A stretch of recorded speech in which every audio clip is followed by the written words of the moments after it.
Bisschen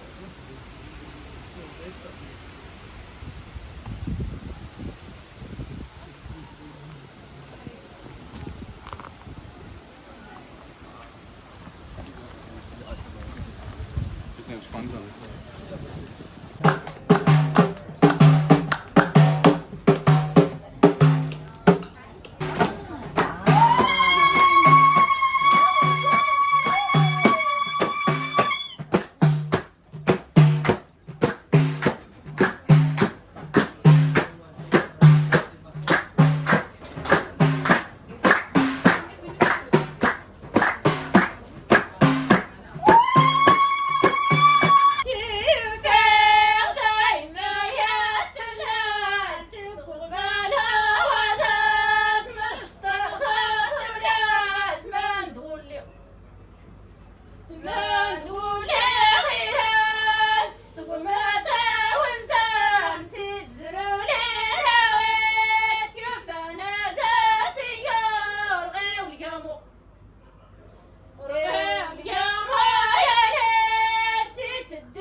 It is told by a stream my path once crossed that a young shepherdess had once left words on a prairie.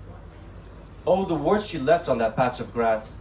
She thought only the sheep could hear them, but the stream overheard her, and, impressed by the eloquence of the young woman's poetry, never hesitated to retell her words to every person who crossed her waters, even if the verses were perhaps a bit deformed by the shape of the ravines on her path. It was in this manner that the young shepherdess became a legendary poetess without ever knowing it, and without anyone ever knowing her name. But the stream not only knew every one of her poems, but also her story, which I will try to recount exactly as I heard it from the stream. This is the story of the anonymous poet, begins the stream. She who lived for centuries, she who witnessed the world, and she who expressed the deepest sentiments of the people of these highlands without using a single drop of ink. Words inherited and words to inherit. Our great poet is both one and many. Now give grace to the prophet and listen carefully.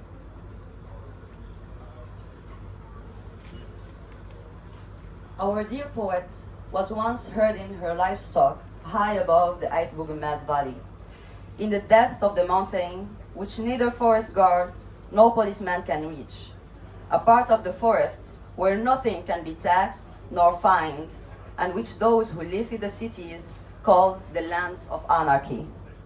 But, as the ancestors know, it is only in such a place where the true poetry flourishes and where the proudest of Amazigh, the free man, can be refuge, a utopia for rebels, wild animals, and plentiful streams. Oh, mind you that, at that time, the lands of anarchy were becoming smaller and increasingly constricted to the most remote mountains, for the freemen of the highlands were just recently subjugated by strange metal-booted dogs from the north, from a place called France. Many had already been taken by force from the valley to fight a war against France's neighborhood, a large and equally violent tribe called Germany. Those who could not fight were taxed out of entire harvest to feed the soldiers. This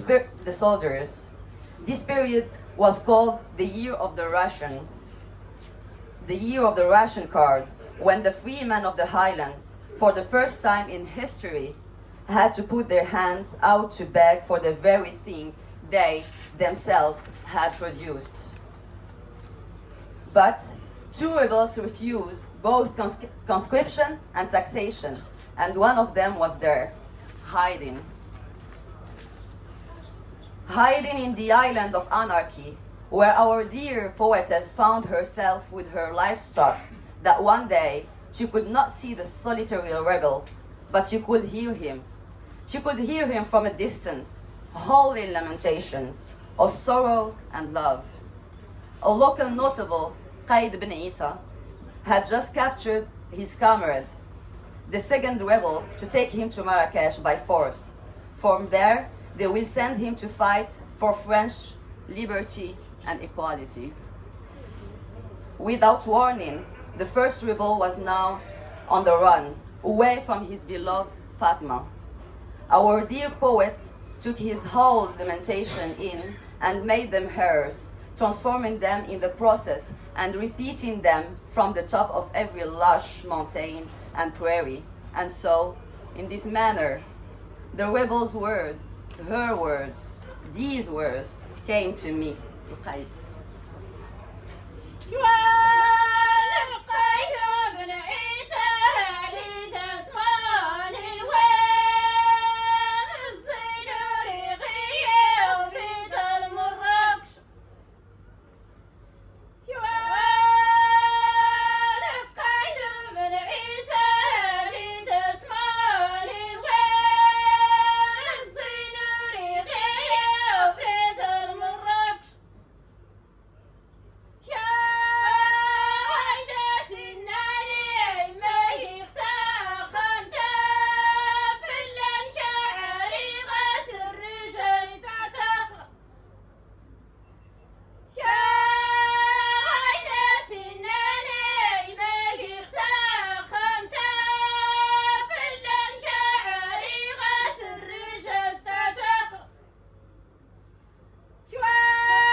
Thanks to streams like myself, our dear poetess's poem crossed mountains and valleys and arrived to the feet of thousands of women who washed their wool in my waters. The women knew that the poetess's words relayed those of a rebel who had himself borrowed some of them from older poems. If now rebels escape to mountaintops and survive on wine, in the older poems they hid on mountaintops to fight the French occupiers, or what they, the 1930s resistance fighters called, and poets called, metal-booted dogs. But the women knew that if today's rebels have desperately given up their weapons for wine, it was because of the collaborators who sold their fellow countrymen, heralding their people's demise.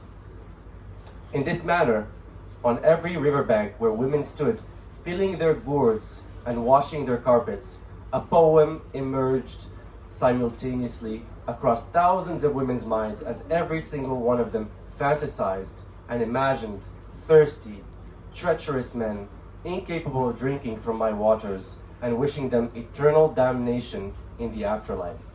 And so they drink to their fill and work, stomping the wool under their feet, singing Tirumé.